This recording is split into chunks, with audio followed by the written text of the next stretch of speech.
चलें, अब हमारे पास जो टॉपिक है इसके अंदर हमने स्टडी करना है थर्मोकेमिस्ट्री को। तो इनके पॉइंट्स हैं, हम वो साथ साथ नोट डाउन करते रहें। सबसे पहले डेफिनेशन लिखी है थर्मोकेमिस्ट्री की।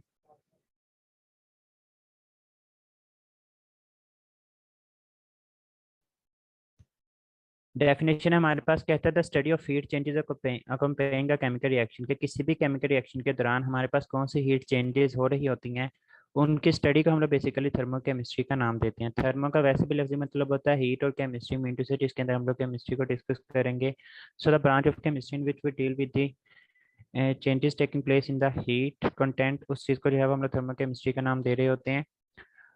उसके बाद दो कॉन्सेप्ट होते हैं, एक हमारे पास बॉन्ड ब्रेकिंग होती है और एक मेरे हमारे पास होती है बॉन्ड फॉर्मेशन। तो बच्चे याद रखिएगा, जब भी बॉन्ड ब्रेकिंग का कॉन्सेप्ट आएगा तो बॉन्ड ब्रेकिंग जो है वो हमारे पास एब्जॉर्ब एनर्जी करता है, मीन टू से हमारे पास एंडोथर्मिक प्रोसेस होगा। और जो भी हमारे पास बॉन्ड फॉर्मेशन का प्रोसेस होता है इसको हम लोग एक्सोथर्मिक प्रोसेस का नाम देते हैं, क्योंकि हमारे पास इस दौरान जो है वो एनर्जी रिलीज हो रही होती है। और ये कंसेप्ट बहुत ही डिटेल के साथ सोल्यूशन वाले यूनिट में सबसे लास्ट टॉपिक है हाइड्रेशन एनर्जी का, उसके अंदर डिस्कस किया गया है, लेकिन वो चूंकि सिलेबस में नहीं है इस वजह से हम लोग उसको यहाँ पे इतना डिस्कस नहीं कर रहे। लेकिन आपको जनरली आइडिया होना चाहिए कि जब भी हमारे पास बॉन्ड ब्रेकिंग होती है तो वो हमारे पास एंडोथर्मिक प्रोसेस होता है, वहाँ पे एनर्जी अब्जॉर्ब की जाती है, मतलब हमें किसी भी चीज़ को तोड़ने के लिए एनर्जी देनी पड़ती है। लेकिन बॉन्ड फॉर्मेशन के दौरान एनर्जी रिलीज हो रही होती है, क्योंकि देखें, एनर्जी रिलीज होने का मतलब क्या होता है? एनर्जी रिलीज होने का मतलब ये है कि हमने एनर्जी कंटेंट कम करना है। ठीक है, हमने क्या करना है, हम लोगों ने जो एनर्जी कंटेंट है इसको कम करना है, और जिस चीज़ का एनर्जी कंटेंट कम होता है वही चीज़ स्टेबल होती है, और जो चीज़ स्टेबल है वही हमारे पास जो है वो बॉन्ड फॉर्मेशन के अंदर हिस्सा ले सकती है। और जब हम लोग बॉन्ड ब्रेक करते हैं, ब्रेक करते हुए चीज़ें जो है वो अलग अलग हो जाती हैं, मतलब वो फिर अनस्टेबिलिटी की तरफ जाती हैं और बाद में दोबारा एक दूसरे के साथ जो है वो कंबाइन होने की तरफ भागती हैं।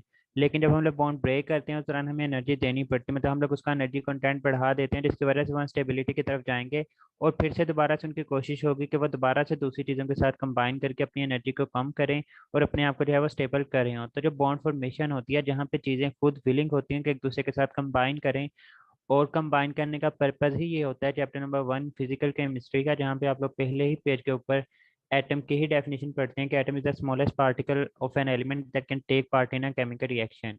अब केमिकल रिएक्शन के अंदर पार्टिसिपेट करना क्यों करना होता है, काज ऑफ केमिकल कॉम्बिनेशन क्या होता है, कि अपने आप को स्टेबल करना होता है। और स्टेबिलिटी जहाँ पर भी केमिस्ट्री में आएगी याद रखिएगा, वहाँ पे हमारे पास एनर्जी कंटेंट को कम करने का जिक्र किया जा रहा होता है। तो यहाँ पे भी हमने बॉन्ड फॉर्मेशन करनी है, मतलब बॉन्ड बनाना है, दो चीज़ों को जोड़ना है। तो दो चीज़ों को जोड़ेंगे, उनको स्टेबल करेंगे, तो जब वो स्टेबल होंगी तो उनके दरमियान जो एनर्जी कंटेंट होगा वो हमारे पास ऑटोमेटिकली जो है वो हमें कम होता दिखाई दे रहा होता है। बच्चों सिर्फ लिंक शेयर कर दो, फिर हम लोग स्टार्ट करते हैं, 1 मिनट रुकें सिर्फ।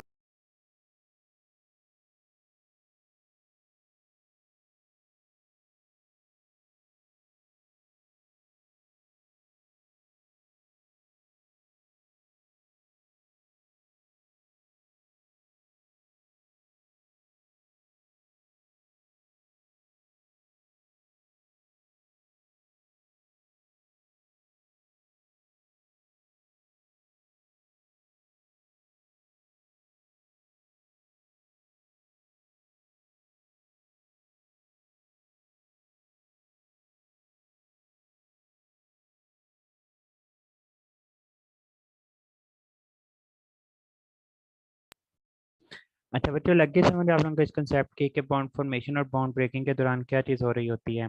Bond formation absorb energy endothermic process होगा, और जो बॉन्ड फॉर्मेशन होती है ये हमारे पास एक्सोथर्मिक प्रोसेस होता है, इस दौरान हमारे पास एनर्जी जो है वो रिलीज हो रही होती है।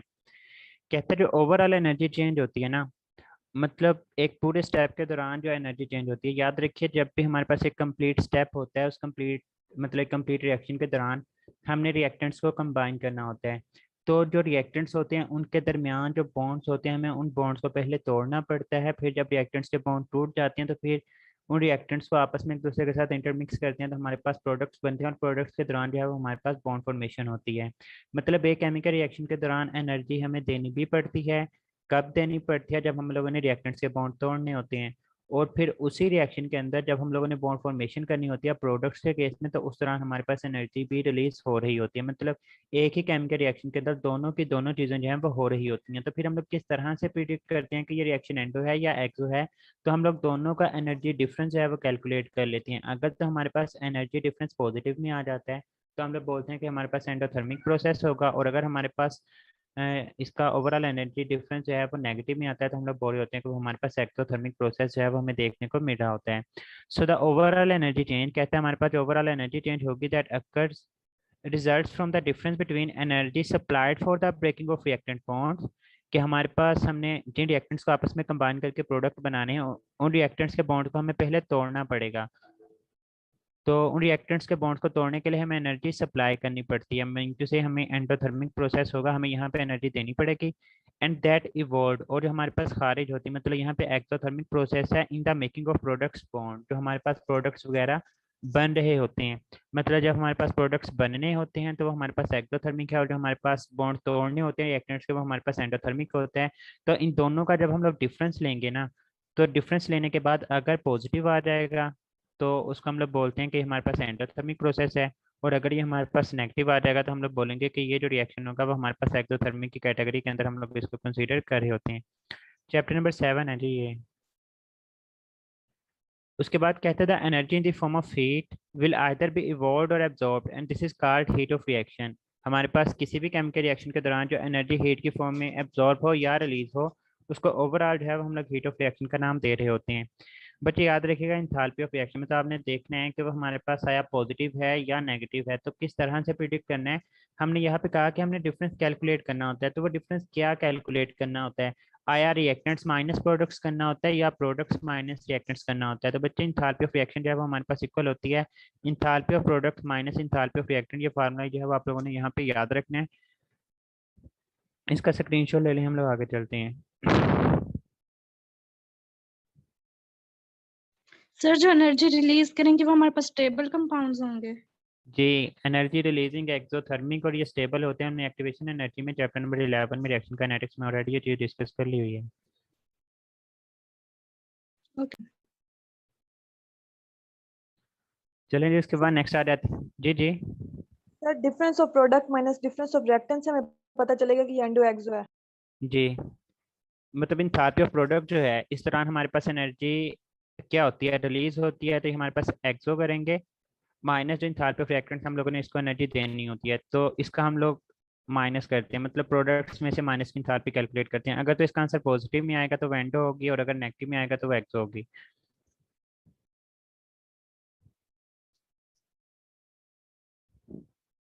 Is it clear? Yes sir. Yes sir. उसके बाद हमारे पास आ जाते हैं एंडोथर्मिक रिएक्शन एक्टोथर्मिक रिएक्शन को हम लोग वन बाय वन करके देखते हैं। कहते हैं जो हमारे पास एंडोथर्मिक रिएक्शन है, heat is absorb from the surrounding bye the system. यहाँ पे एंडो एंडो का मतलब होता है अंदर आना, मतलब एंडो अंदर, थर्म हीट मतलब हीट का अंदर आना, किस चीज के अंदर, सिस्टम के अंदर आना। तो कहता है heat is absorb from the surrounding. तो यहाँ से एमसीक्यूज बदल करके पूछे जा सकते हैं like heat is absorb dash the surrounding dash the system. तो फ्रॉम बाय फ्रॉम इस तरह से एमसीक्यूज पूछे जा सकते हैं। तो याद रखिएगा जो एंडोथर्मिक होती है हीट एब्जॉर्ब होती है, लेकिन एब्जॉर्ब करता कौन है, वो सिस्टम करता है। So the heat is absorb by the system. और कहाँ से होती है, फ्रॉम द सराउंडिंग, जब हमारे पास एब्जॉर्ब होती है। मोस्टली ये जो रिएक्शन होते हैं वो रिवर्सिबल होती हैं। बच्चे रिवर्सिबल क्यों होते हैं? एंडो है, एंडो का मतलब क्या है, अंदर आना। हीट जो है वो हमारे पास सिस्टम के अंदर आ रही, मतलब सिस्टम की जो एनर्जी है वो ज्यादा हो जाएगी। जब एनर्जी ज्यादा हो जाएगी तो उसकी स्टेबिलिटी कम हो जाएगी। मैं बार बार कह रहा हूँ केमिस्ट्री के अंदर स्टेबिलिटी का एनर्जी के साथ इन्वर्स रिलेशन है, जिसकी एनर्जी ज्यादा होती है वो लीस्ट स्टेबल होती है। तो जब हमने सिस्टम के अंदर हीट को ऐड कर दिया है तो सिस्टम जो है वो अनस्टेबिलिटी की तरफ चला जाएगा, और कोई भी चीज यूनिवर्स के अंदर ये नहीं चाहती कि वो अपने आप को अनस्टेबल रख सके, तो वो फिर से कोशिश करेगी कि अपने अंदर से जो है वो हीट को रिलीज करेगी। तो जब हीट को रिलीज करती है तो ये हमारे पास रिवर्सिबल की कैटेगरी में जो है वो हमारे पास आ जाता है। तो मोस्टली मैं बार यहाँ पे लिखा हुआ है मोस्टली, वर्ड्स के ऊपर गौर करनी, मैंने यहाँ पे ये नहीं लिखा है कि ऑलवेज रिवर्सिबल। ज्यादातर केसेस में हमारे पास रिवर्सिबल होता है। Mostly non spontaneous, non spontaneous मतलब जो खुद ब खुद चीज़ ना होती, और जाहिर सी बात है कोई भी चीज़ खुद ब खुद अनस्टेबिलिटी की तरफ जाना प्रेफर नहीं करती। एंडो का मतलब ही ये होता है कि अपने अंदर हीट लेकर आके अपने आप को अनस्टेबिलिटी की तरफ लेके जाना। तो ये हमारे पास नॉन स्पॉन्टेनियस होते हैं। हम लोग ज़बरदस्ती करवाते हैं इस रिएक्शन को, तो ये हमारे पास जब वो नॉन स्पॉन्टेनियस रिएक्शन की कैटेगरी में आता है। और फिर ये हमारे पास आर्टिफिशियल होते हैं, मतलब मसनूई होते हैं। कुदरत के अंदर ऐसा निज़ाम ही मौजूद नहीं है कि कुदरत जो है वो किसी भी चीज़ को अनस्टेबिलिटी की तरफ लेके जाए। ये हमारा अपना रोल होता है कि हम लोग खुद अपने ऊपर ज्यादती करें या दूसरों के ऊपर ज्यादती करके उनको जो है वो अनस्टेबिलिटी की तरफ लेके जाएं। अदरवाइज कुदरत का जो भी सिस्टम चल रहा होता है आपको जिस तरफ भी लेके चलती है वो सारी की सारी आप लोगों को स्टेबिलिटी की तरफ ही लेकर चलती है। कुदरत आपको कभी भी जो है वो इस केस में नहीं लेके जा सकती क्योंकि हमारे पास अनस्टेबिलिटी की तरफ लेके जा सके।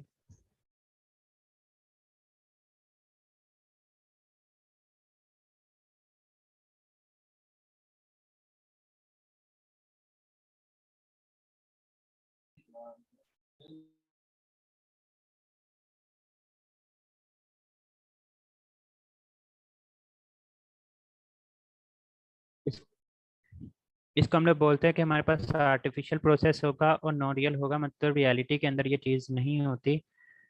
तो ये हमारे पास स्लो रिएक्शंस होते हैं।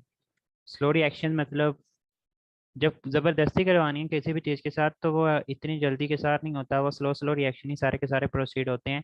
तो एंडोथर्मिक रिएक्शन जिसमें हम लोगों ने खुद से चीज़ करवानी होती है तो वो हमारे पास स्लो रिएक्शंस होते हैं। जबकि हम लोग एक्सोथर्मिक में देखेंगे स्टेबिलिटी की तरफ जाना हो तो वो हमारे पास चीज़ जो है वो खुद ब खुद ही जाती है। जो नॉन स्पॉन्टेनियस रिएक्शंस होती हैं वो वैसे भी स्लो ही होती हैं, मतलब हम लोग जब तक उसको कंटिन्यूसली एनर्जी प्रोवाइड करते नहीं रहेंगे तो वो हमारे पास रिएक्शन प्रोसीड नहीं होता। इस वजह से हम लोग इनको स्लो रिएक्शन की कैटेगरी में लेकर आते हैं।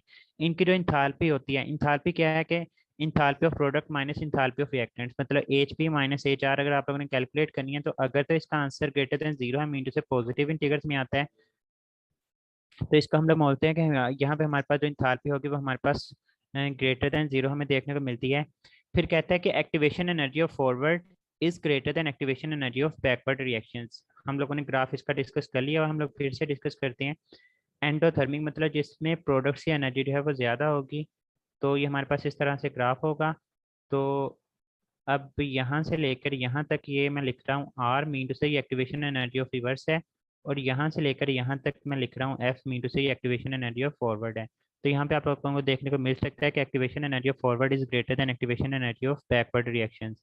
उसके बाद कहता है कि बॉन्ड फॉर्मेशन एनर्जी जो है वो लेस होती है as compare to bond breaking energy. क्यों? क्योंकि जो बॉन्ड ब्रेकिंग एनर्जी है ये हमारे पास पॉजिटिव में होती है, एंडोथर्मिक होती है, और जो बॉन्ड फॉर्मेशन एनर्जी होती है हमारे पास नेगेटिव में होती है। तो अगर हमारे पास आंसर ही पॉजिटिव में आ रहा है इसका मतलब ये हुआ कि हमने जो बॉन्ड ब्रेकिंग एनर्जी दी थी वो ज़्यादा थी और जो बॉन्ड फॉर्मेशन एनर्जी होती है वो कम होती है। इसी वजह से तो आप लोगों के पास इंथाल्पी जो है वो पॉजिटिव इंटीग्रल्स के अंदर देखने को मिल रही होती है। और फिर कहता है जो हमारे पास एंडोथर्मिक रिएक्शन होता है उसमें वॉल ऑफ बीकर जो है वो हमारे पास क्या हो जाती हैं, वो कोड हो जाती हैं। बच्चे याद रखिएगा हम लोग यहाँ पे सिस्टम, सराउंडिंग और बाउंड्री की डेफिनेशंस को पढ़ेंगे।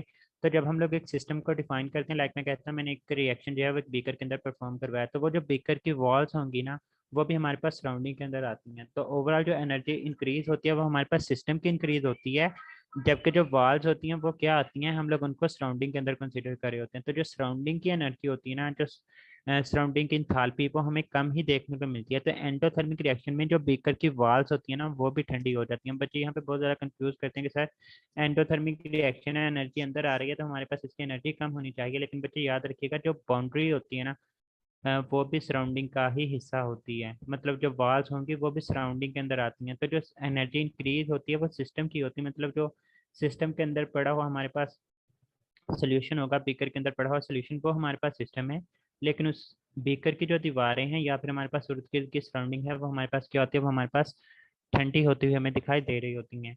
और इसके अलावा एक बुक के अंदर भी लाइन लिखी हुई है, और बुक के अंदर लाइन क्या लिखी है कि जब हमारे पास एंडोथर्मिक रिएक्शंस होते हैं तो जो हमारे पास हीट कंटेंट ऑफ सिस्टम जो है वो हमारे पास डिक्रीज होता है और सराउंडिंग का कंटेंट जो है वो इंक्रीज होता है।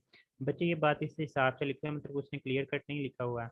जब हम लोग एंडोथर्मिक की बात करते हैं तो एंडोथर्मिक रिएक्शन जब भी आप लोग प्रोसीड करवाते हैं ना, तो मतलब हम लोग जब एक्सपेरिमेंट करते हैं लैब्स के अंदर तो हमारे पास क्या होता है कि हम लोग जब कैल्शियम ऑक्साइड जिसको हम लोग चूना बोलते हैं इसको जब हम लोग वाटर के अंदर ऐड करते हैं तो ये बेसिकली हमारे पास होता है एक्टोथर्मिक सिस्टम, एक्टोथर्मिक प्रोसेस होता है कि ओवरऑल जब हम लोग बात करते हैं ना कि एंडोथर्मिक और एक्टोथर्मिक की हमारे पास बात होती है overall enthalpy of the system की।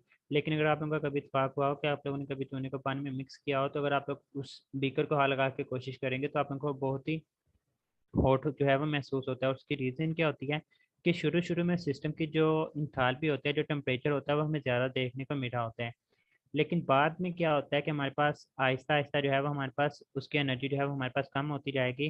तो हम लोग बोलते हैं कि जो ओवरऑल हम लोग आइडेंटिफाई करते हैं एंडोथर्मिक और एक्टोथर्मिक, वो पूरा जब रिएक्शन हो जाता है तो उसके बाद हम लोग देखते हैं। लेकिन हमारी बुक के अंदर जो लाइन लिखी है उसने वो लिखी है कि जैसे ही हम लोग रिएक्शन स्टार्ट करवाते हैं ना, तो याद रखिएगा जो एंडोथर्मिक होता है, एंडोथर्मिक में क्या होता है कि heat content of the system ज्यादा होता है, लेकिन जब एंडोथर्मिक रिएक्शन प्रोसीड करवाते हैं तो at the start of reaction इसका उलट होता है। Mean to say endothermic reaction में शुरू शुरू में आप लोगों के पास heat content of the system कम होगा और सराउंडिंग का ज्यादा होगा, लेकिन जब ओवरऑल रिएक्शन प्रोसीड हो चुका होता है, खत्म हो चुका होता है, तो फिर आप लोग कहते हैं कि हमारे पास एंडोथर्मिक में heat content of the system जो है वो ज्यादा होगा, जबकि हमारे पास जो दूसरे होंगे heat content of the surrounding वो हमारे पास कम होता है। ये पॉइंट क्लियर हुआ आप लोगों को?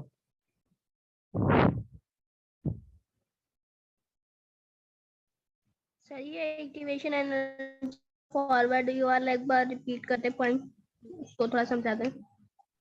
ये साइड पे ग्राफ बना हुआ है, यहाँ से हमारे पास रिएक्टेंट स्टार्ट होते हैं और यहाँ तक हमारे पास क्या, ये हमारे पास प्रोडक्ट्स बने हुए हैं। मतलब ये हम लोगों ने पोटेंशियल एनर्जी जो है वो लिखी हुई होती है, तो जो प्रोडक्ट्स की एनर्जी होती है वो एंडोथर्मिक में ज़्यादा होती है। अब एक्टिवेशन एनर्जी को हम लोग डिफाइन किस तरह से करते हैं, हम लोग इस तरह से डिफाइन करते हैं कि difference between energy content of the reactant and activated complex, इसको आप लोग एक्टिवेशन एनर्जी ऑफ फॉरवर्ड बोलते हैं।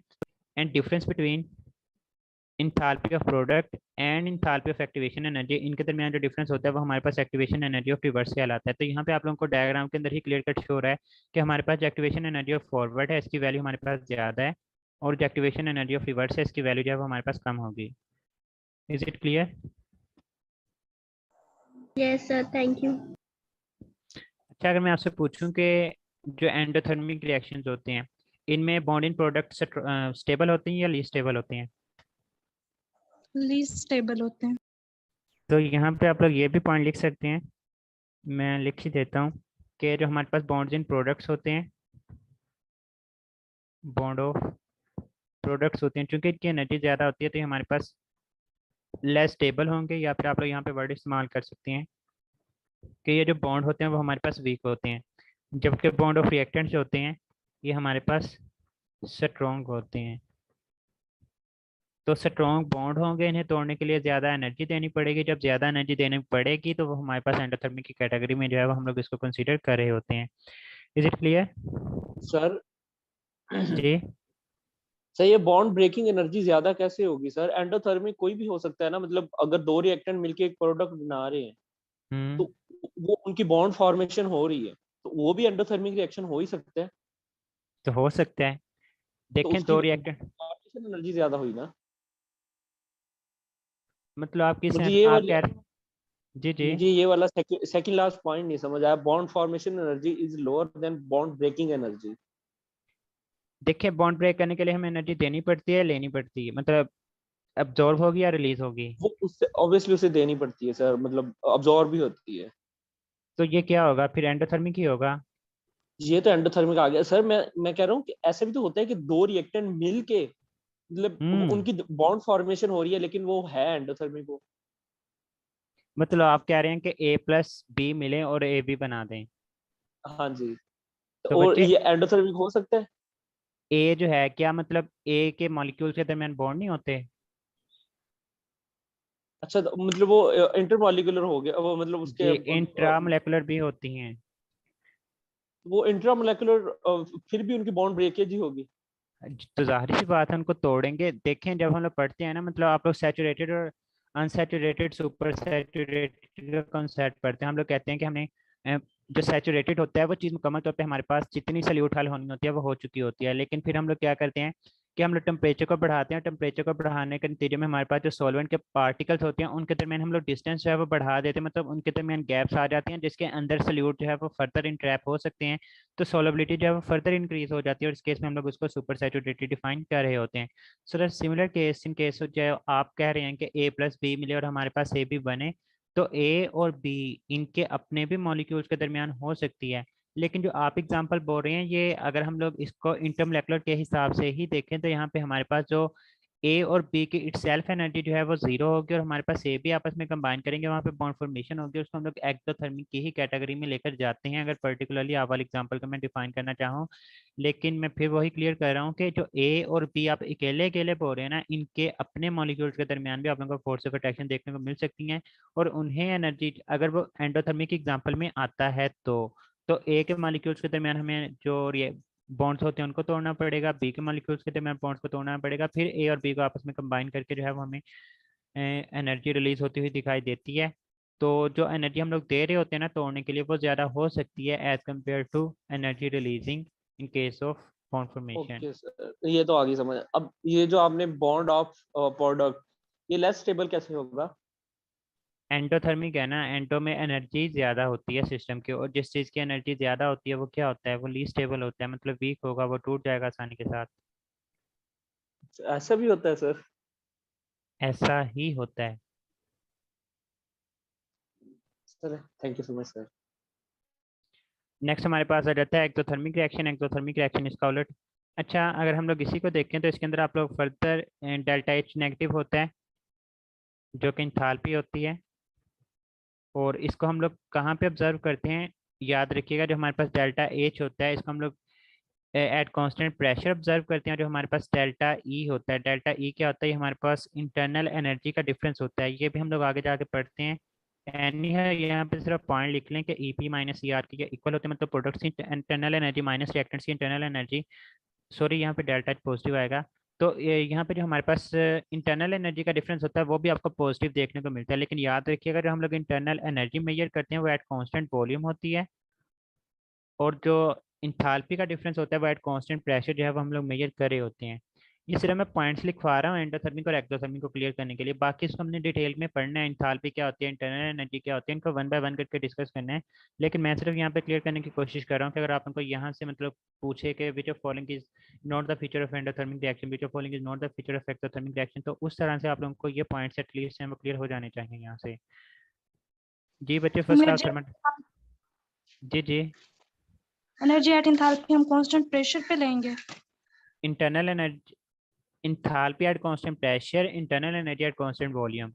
इसी वजह से तो आप लोगों की एक्सरसाइज का एमसीक्यूज आता है कि Q P is greater than Q V, क्योंकि जो क्यू पी होता है वो इंथाल्पी होती है डेल्टा एच। और मैम आगे जाके आपको ये चीज़ है वो क्लियर करते हैं इंशाल्लाह, मतलब आप लोगों की एक्सरसाइज का एमसीक्यूज भी जो है वो क्लियर हो जाएगा। चले आगे। जी सर। नेक्स्ट हमारे पास रहते हैं एक्सोथर्मिक रिएक्शन, ये सारे का सारा उसका उलट होगा। कहता है heat is release from the system, कि हीट जो है वो रिलीज होती है सिस्टम से, या हम लोग ये कह सकते हैं कि heat is absorbed by the surrounding from the system. एक ही बात है लेकिन बयान करने का अंदाज जो है वो डिफरेंट है। एक हमने लिख दिया कि heat is release from the system, फिर मैं कह रहा हूँ कि heat is absorb by the surrounding, के सराउंडिंग एब्जॉर्ब कर रहा है, from the system system release कर रहा है, तो इस तरह से भी लिखा जा सकता है। तो ये दोनों डेफिनेशन जो है वो ठीक होती हैं विद रिस्पेक्ट टू एक्सोथर्मिक।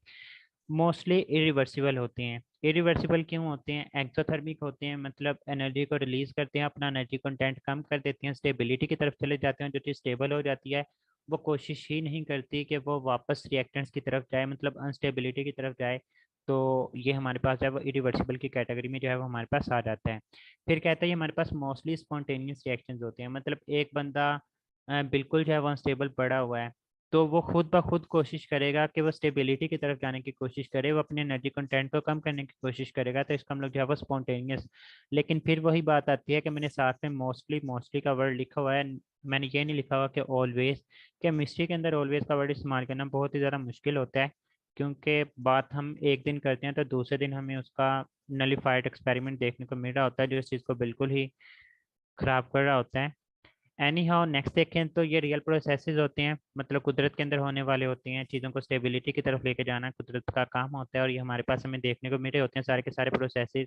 और ये फास्ट रिएक्शंस होती हैं, मतलब अनस्टेबिलिटी से स्टेबिलिटी की तरफ खुद ही चीज़ें चली जाती हैं और तेज़ी के साथ चली जाती हैं, पता ही नहीं लगता कैसे रिएक्शन जो है वो ख़त्म हो रहे होते हैं। फिर इनकी जो इंथाल्पी होती है वो हमारे पास लेस देन जीरो होती है, मीन टू से नेगेटिव के अंदर हमें इनकी वैल्यूज देखने को मिल रही होती हैं। फिर यहाँ पे कहता है कि activation energy of forward is less than activation energy of backward reactions. तो वही हम लोग यहाँ पे एग्जांपल देख लेते हैं कि यहाँ पे हमारे पास रिएक्टेंट्स की इंथाल्पी है, इनकी ज़्यादा है, और जो प्रोडक्ट्स की इंथाल्पी है वो हमारे पास कम है। तो ये आप लोगों के पास जो है वो रिवर्स की इंथाल्पी आ चुकी है, और ये हमारे पास जो है वो फॉरवर्ड की एक्टिवेशन एनर्जी, सॉरी इंथाल्पी कह रहा हूँ, एक्टिवेशन एनर्जी। तो यहाँ पे देखें आप लोगों के पास activation energy of reverse is greater than activation energy of forward. तो ये वाला पॉइंट भी आप लोगों को क्लियर हो जाना चाहिए। फिर यहाँ पे कहता है कि जो बॉन्ड फॉर्मेशन एनर्जी होती है, मतलब जो रिलीजिंग एनर्जी होती है, वो ज़्यादा होती है as compare to bond breaking energy. तो ये वाला पॉइंट। फिर कहता है कि वॉल्स ऑफ बीकर जो कि सराउंडिंग होती हैं, और हमें पता है एक्टोथर्मी में सराउंडिंग का जो सिस्टम होता है वो इंक्रीज होता है, तो ये हमारे पास शॉर्ट हमें देखने को मिला होता है। फिर जो एनर्जी के यूनिट्स होते हैं एसआई के अंदर वो हमारे पास जॉल, और अगर उसके ग्रेटर यूनिट्स इस्तेमाल करें तो वो हमारे पास जो है वो किलो जॉल जो है वो हम लोग इस्तेमाल कर सकते हैं। फिर वही जो लास्ट में हमने 4 बातें लिखी थी यहाँ पे भी लिख लेते हैं कि यहाँ पे जो डेल्टा एच होगा वो हमारे पास नेगेटिव होगा, और ये कब होता है एट कॉन्स्टेंट प्रेशर, और जो हमारे पास डेल्टा ई होगा वो भी नेगेटिव में ही होगा, और ये कब होता है हमारे पास एट कांस्टेंट वॉल्यूम। फिर यहाँ पे बॉन्ड ऑफ प्रोडक्ट क्या होंगे, स्ट्रॉन्ग या वीक? स्टेबल होंगे सर, स्ट्रॉन्ग होंगे, उनकी एनर्जी कम होगी ना। जी, बॉन्ड ऑफ प्रोडक्ट जो है वो इन दिस केस स्ट्रॉन्ग होते हैं, जो बॉन्ड ऑफ रिएक्टेंट होते हैं वो इन दिस केस हमें वीकर देखने को मिले होते हैं। Is it clear? Yes sir. बच्चे समझ यस आ रही है सर। कि नहीं आ रही?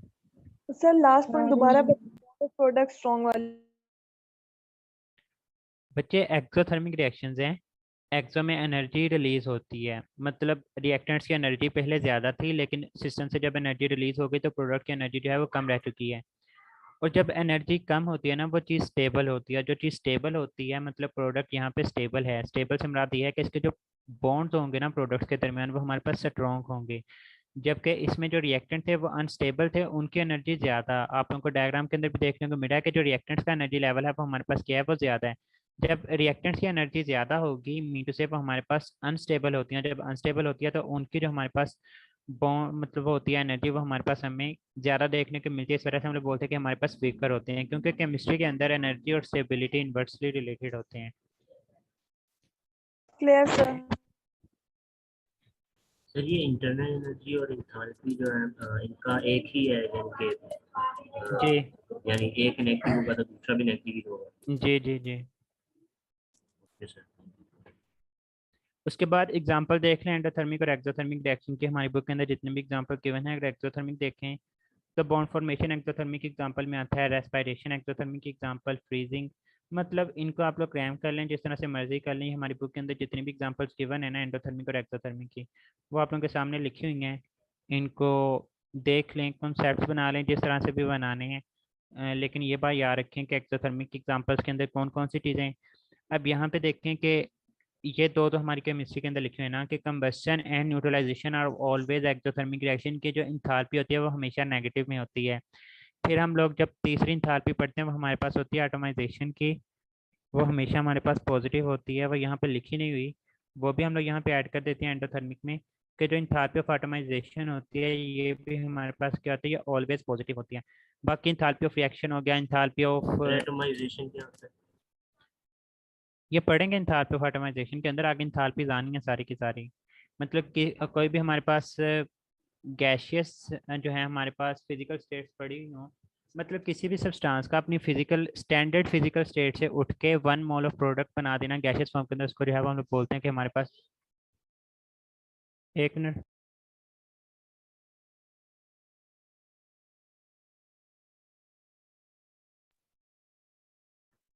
अच्छा इसको स्क्रीनशॉट ले लें, फिर हम लोग नेक्स्ट इंथैल्पीज को भी पढ़ना है तो फिर उसके अंदर हम लोग इनको चीज़ों को क्लियर करते हैं। हर एक इंथैल्पी का हम लोग डिफरेंस क्लियर करेंगे, किस तरह से एमसीक्यूज पूछे जा रहे होते हैं।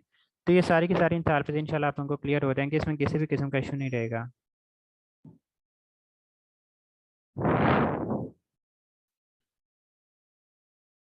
नेक्स्ट एमसीक्यूज हैं दो, कहता है कि which of following is an endothermic reaction, इनमें से एंडोथर्मिक रिएक्शन कौन सा है। और फिर कहता है कि heat content of reactant in endothermic reaction. All of the. Delta.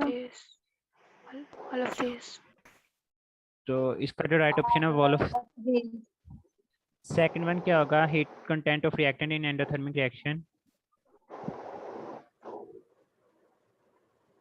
Increase may be Increase- increase, may be और मे बी डिक्रीज। वो कैसे?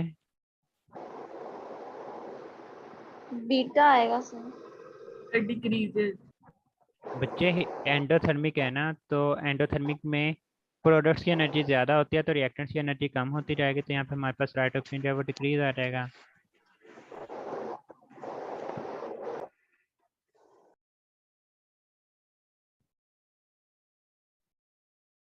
ये क्लियर है?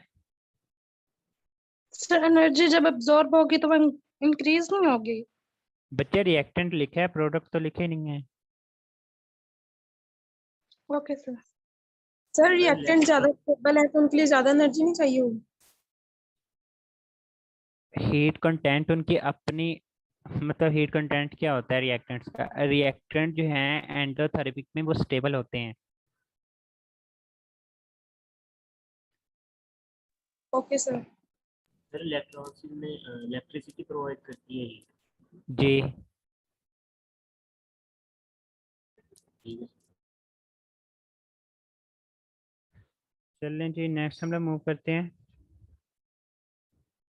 कहते बुक की एग्जांपल लिखी हुई है, वही मैंने यहाँ पे बुक की लाइंस उठा के लिखी हुई हैं। कहता है the formation of water from hydrogen and oxygen is an exothermic process.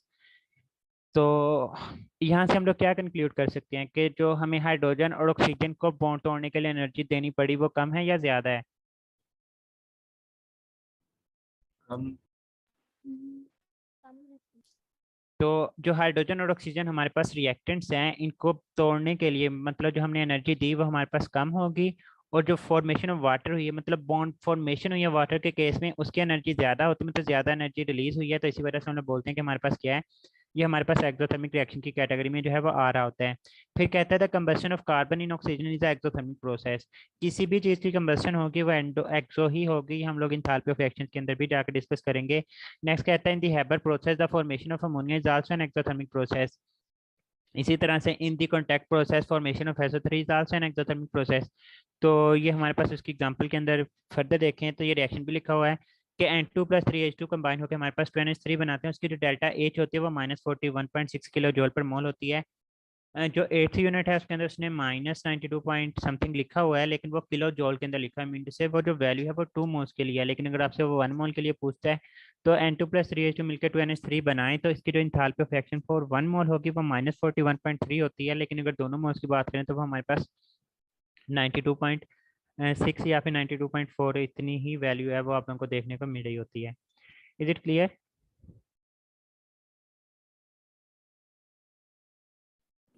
Yes.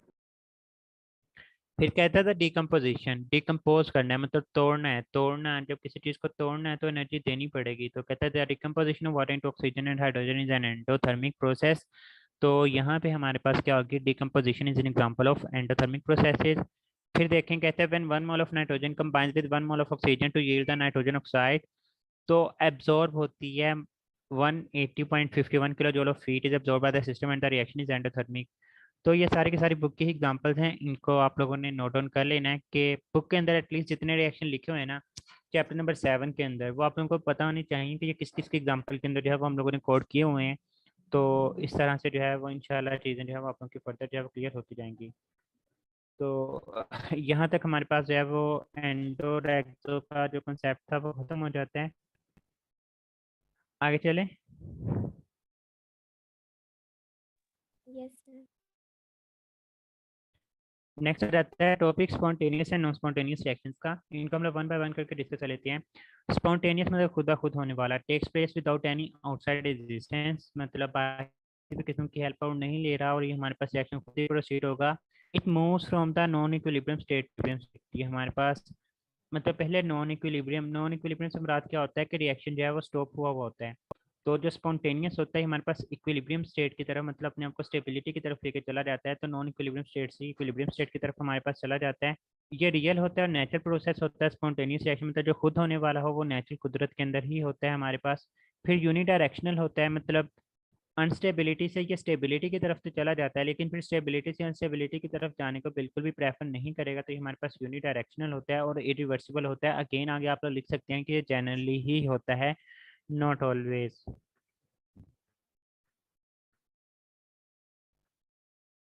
फिर आगे कहता है कि reaction which need energy to start but once it is started proceeds on its own, ये भी स्पॉन्टेनियस रिएक्शन है। हमारी बुक के अंदर एक्सरसाइज के अंदर एक क्वेश्चन पूछा हुआ है कि burning of candle is an spontaneous process, explain it. हमें उसे जलाने के लिए एनर्जी देनी पड़ती है, मतलब हम लोग माचिस की तीली लगाएंगे तो वो बर्न होना स्टार्ट होती है, लेकिन एक दफ़ा जला दिया तो फिर आगे खुद ही जलती जाएगी, तो ये हमारे पास स्पॉन्टेनियस रिएक्शन की कैटेगरी में ही आ रहा होता है। तो दो बंदों में लड़ाई करवानी हो, जाकर थोड़ी सी तीली लगानी होती है, बाकी वो खुद ही लड़ जाते हैं, वो भी हमारे पास स्पॉन्टेनियस के एग्जाम्पल में आ रहा होगा। फिर ये हमारे पास यूजुअली RXM एक्सोथर्मिक क्या है सर? प्रोसेसेस होते हैं। RXN represent reaction, short form of reaction. Okay sir.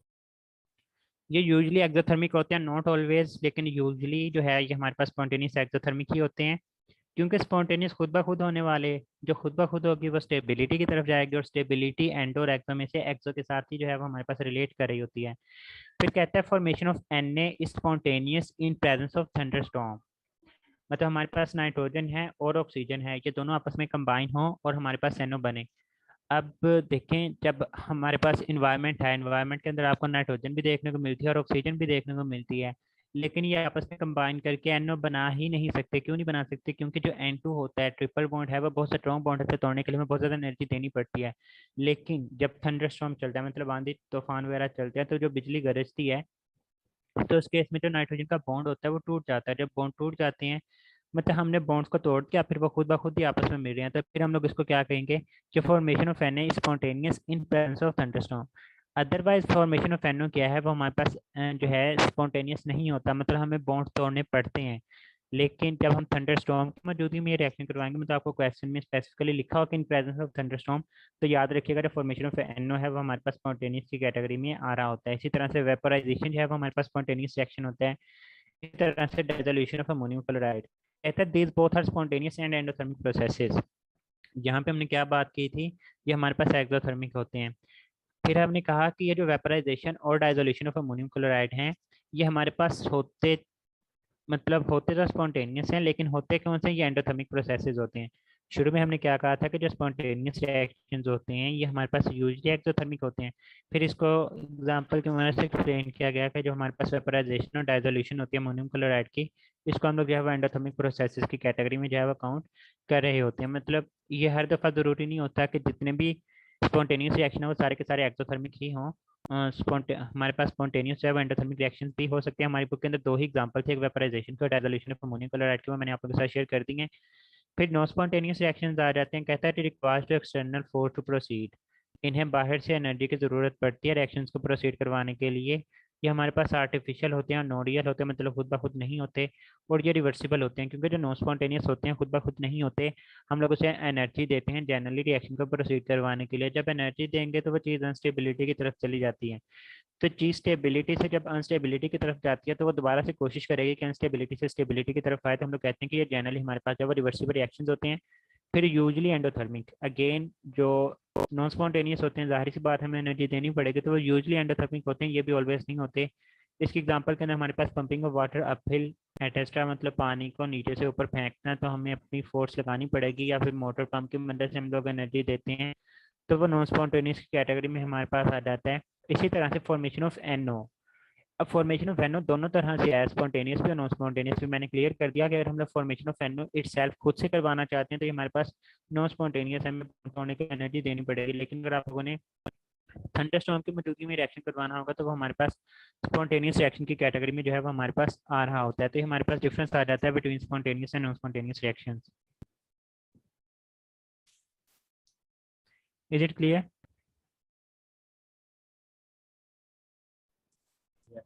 Sir ये Yes, इक्विलिब्रियम और नॉन इक्विलिब्रियम स्टेट एक बार रिपीट करें। यार जो हमारे पास स्पॉन्टेनियस रिएक्शंस होते हैं, मतलब खुद ब खुद होने वाले, पहले क्या होता है कि मतलब एक चीज़ पड़ी हुई है, सपोज करें यहाँ पे, ठीक है, यहाँ पे क्या होगा कि हमारे पास रुका हुआ है। इक्विलिब्रियम कहाँ पे एग्जिस्ट करता है? डायनामिक इक्विलिब्रियम आप लोगों ने पढ़ा, मतलब जब चीज़ चलती होती है ना तब हमारे पास सिस्टम जो है वो प्रोसीड करता है। तो जब कोई भी एक चीज़ रुकी हुई है तो हम लोग इसको कहते हैं कि हमारे पास नॉन इक्विलिब्रियम की स्टेट में पड़ा हुआ है, लेकिन फिर इसे याद आता है कि ये अपने आप को स्टेबिलिटी की तरफ लेके जा सकता है। तो ये हमारे पास पहले क्या पड़ा हुआ कि रेस्ट के ऊपर पड़ा हुआ, ये अपने आप को किसी भी रिएक्शन की तरफ नहीं लेके जाता, हम लोग कहते हैं कि ये रेस्ट के ऊपर है, और रेस्ट के ऊपर आप लोगों के पास इक्विलिब्रियम जो है एग्जिस्ट नहीं करता। फिर ये क्या करेगा, ये अपने आप को चलाना शुरू कर देगा और चलाते चलाते हमारे पास जो है ये अपने आप को इक्विलिब्रियम स्टेट की तरफ लेके जाना शुरू कर देगा। इसका बेसिकली मतलब ये है कि आपके पास देखें, अगर आपके पास वाटर भी यहाँ पे पड़ा हुआ है, तो वाटर अगर ये केला पड़ा हुआ है और ये आप लोगों ने ऊपर रखा हुआ, एक ऐसा नहीं होगा कि आपके पास एक ही दफ़ा जो है वो सारी की सारी चीज़ें वो जम करके हमारे पास नीचे आ जाएगी, बल्कि वो ऐसा ऐसा फ्लो करके जो है वो हमारे पास ऊपर से नीचे की तरफ भी जो है वो हमारे पास आ रही होती है, जैसे स्प्रिंग्स वगैरह की एग्जाम्पल आ रही होती है। तो वो सारी की सारी अगर पहले एक स्टॉप पड़ी हुई है तो वो हमारे पास नॉन इक्विलिब्रियम है, लेकिन बाद में जब वो चलना शुरू कर देती है डायनामिक इक्विलिब्रियम की एग्जाम्पल के अंदर आती है, तो हम लोग कहते हैं कि वो हमारे पास नॉन इक्विलिब्रियम से इक्विलिब्रियम स्टेट की तरफ जो है वो जाना शुरू कर देता है। सर NO की फॉर्मेशन बता दें, दोनों में डिफरेंस क्लियर कर दें। स्पॉन्टेनियस जो खुद खुद होगी, देखें N2 + O2 इन्होंने कंबाइन करके हमारे पास बनानी होती है 2NO। अगर तो हम लोग जनरली मतलब जो कोई भी हमने कंडीशन अप्लाई नहीं की, तो ये क्या होती है, ये हमारे पास नॉन स्पॉन्टेनियस होती है। जनरली ये क्या होगा, ये हमारे पास नॉन स्पॉन्टेनियस होगा, मतलब ये खुद ब खुद नहीं होता। क्यों नहीं होता? क्योंकि जो N2 होता है ना, इसमें हमको ट्रिपल बॉन्ड देखने को मिलता है, इसको तोड़ने के लिए हमें बहुत ज़्यादा एनर्जी देनी पड़ती है, मतलब हम लोग खुद से एनर्जी देंगे तब जाके ये रिएक्शन प्रोसीड होता है, तो ये हमारे पास नॉन स्पॉन्टेनियस होगा। लेकिन जब थंडरस्टॉर्म आंधी चलती है या बिजली गरजती है, तो उस केस में हवा के अंदर पड़ी हुई जो नाइट्रोजन होती है, उसका जो नाइट्रोजन के जो बॉन्ड्स होते हैं वो तोड़ दिए जाते हैं, मतलब ये वाले बॉन्ड हैं वो ब्रेक हो जाएंगे। इसी तरह से जो ऑक्सीजन के बॉन्ड है वो भी ब्रेक हो जाते हैं, तो नाइट्रोजन और ऑक्सीजन आपस में कंबाइन करके 2NO बनाना शुरू कर देते हैं। तो हमें सिर्फ ये खुद से ही सारे का सारा प्रोसेस हो रहा है, सिर्फ एक दफ़ा जो थंडरस्टॉर्म आंधी वगैरह आई है, एक ही दफ़ा हमने उसको पावर दी है बाहर से स्टार्ट करने के लिए, तो उसने सारे के सारे बॉन्ड जो है तोड़ दिए, तो उसके बाद वो आपस में कंबाइन होना शुरू हो जाएगा। तो इसको हम लोग जो है वो स्पॉन्टेनियस प्रोसेस की कैटेगरी में जो है वो कंसिडर कर रहे होते हैं। Is it clear?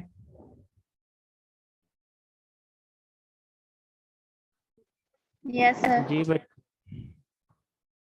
वेपराइजेशन और इवेपोरेशन एक ही है, लिक्विड से चले जाना वेपर की फॉर्म में।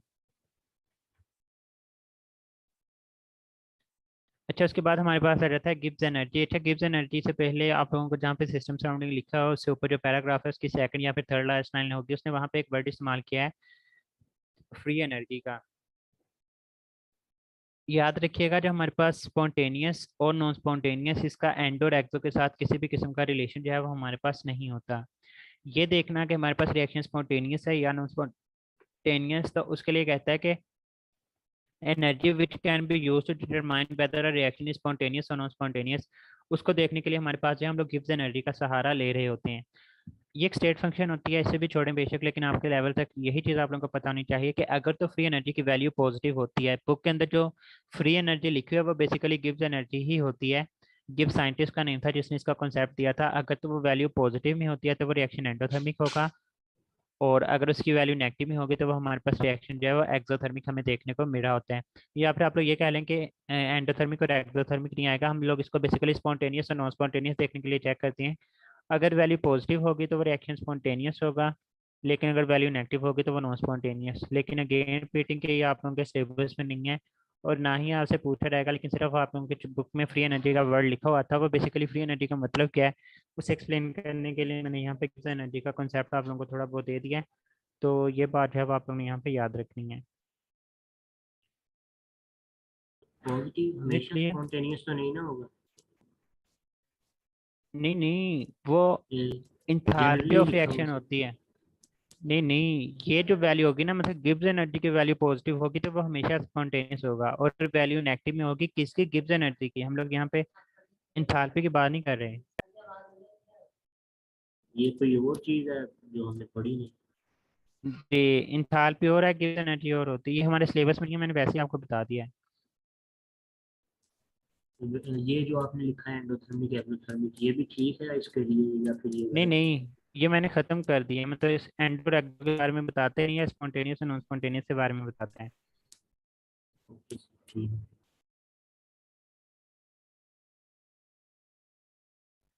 अच्छा, मुझे ये बताएं, जो हीट ऑफ हाइड्रोजनेशन होती है, MCQ ही है कि जो हाइड्रोजनेशन होती है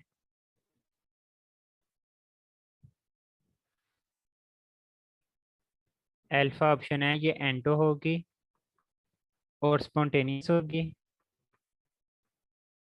एंडो होगी और नॉन स्पॉन्टेनियस होगी। उसके बाद चार्ली में है कि एक्सो होगी और स्पॉन्टेनियस होगी, या फिर डेल्टा में है कि एक्सो होगी और नॉन स्पॉन्टेनियस होगी।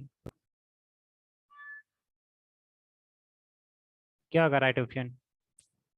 हाइड्रोजनेशन मतलब हम लोग अल्कीन से अल्केन बना रहे हैं। एक्सो। एक्सो। चार्ली। Right option delta. बच्चे याद रखिएगा, इसका जो चार्ली। राइट ऑप्शन इसका डेल्टा है। ये एक्सोथर्मिक होती है और नॉन स्पॉन्टेनियस होती है, खुद ब खुद ही नहीं होती। यहाँ पे हम लोगों ने आप लोग पढ़ते हैं ना कि हम लोग टेम्परेचर बेसिकली यहाँ पे प्रोवाइड करते हैं 200 से 300 डिग्री सेल्सियस, अगर हम लोग निकल वगैरह को इस्तेमाल कर रहे होते हैं। तो ये जो टेम्परेचर होता है ना, हमें कंटिन्यूसली प्रोवाइड करना पड़ता है। जैसे आप लोग इस टेम्परेचर की अवेलेबिलिटी को ख़त्म करते हैं तो वो रिएक्शन भी जो है वो हमारे पास स्टॉप हो जाता है। इसका मतलब ये हुआ कि जब तक आप लोगों ने इसको इतनी कंटिन्यूसली एनर्जी प्रोवाइड नहीं करनी, बाहर से रेडिएशन नहीं देनी, तो ये रिएक्शन प्रोसीड नहीं होता। हीट ऑफ हाइड्रोजनेशन नेगेटिव में तो होती है, एक्सो से हमें पता लग गया, लेकिन ये नॉन स्पॉन्टेनियस होती है, हमें कैसे पता लग रहा है कि इसकी जो वैल्यू आप लोगों को 200 या फिर 300 आप लोगों पर टेम्परेचर लिख रहे होते हैं, तो ये हमारे पास जो है हम लोग कह रहे होते हैं। और अगर हम एंडो लेंगे तो फिर एंडो नहीं होना चाहिए। क्यों? ये 200 to 300 हम दे रहे हैं कंटिन्यूअसली। लेकिन वो इंथाल्पी तो नहीं ना, enthalpy at the end of reaction हमारे पास हासिल होती है। जो बॉन्ड बन रहे होते हैं ना, उसमें एनर्जी ज्यादा रिलीज हो जाती है। इससे भी ज्यादा जितनी हम दे रहे हैं। जी जी जी,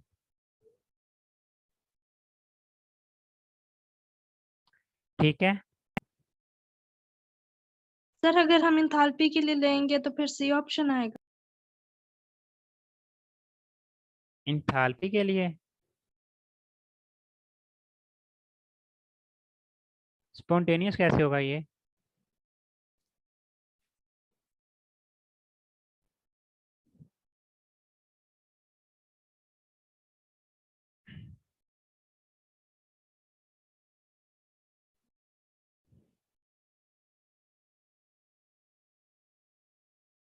ये कर दूं रेज?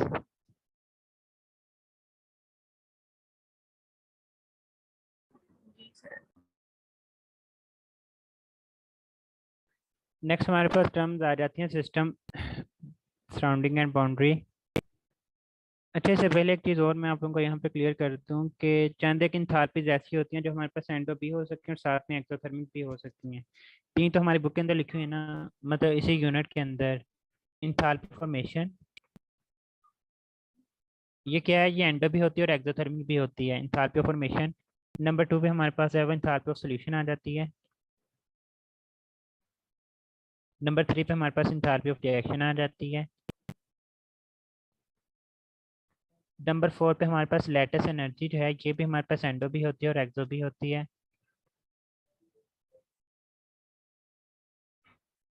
नंबर 5 पे आप लोगों के पास जो हाइड्रेशन एनर्जी होती है, चैप्टर नंबर 1 सेकंड ईयर में आप लोगों ने हाइड्रेशन एनर्जी की डेफिनेशन वो लिखते कहते हैं कि एनर्जी एब्जॉर्ब और रिवॉर्ड। तो ये भी हमारे पास एंडो भी हो सकती है और एक्सो भी हो सकती है।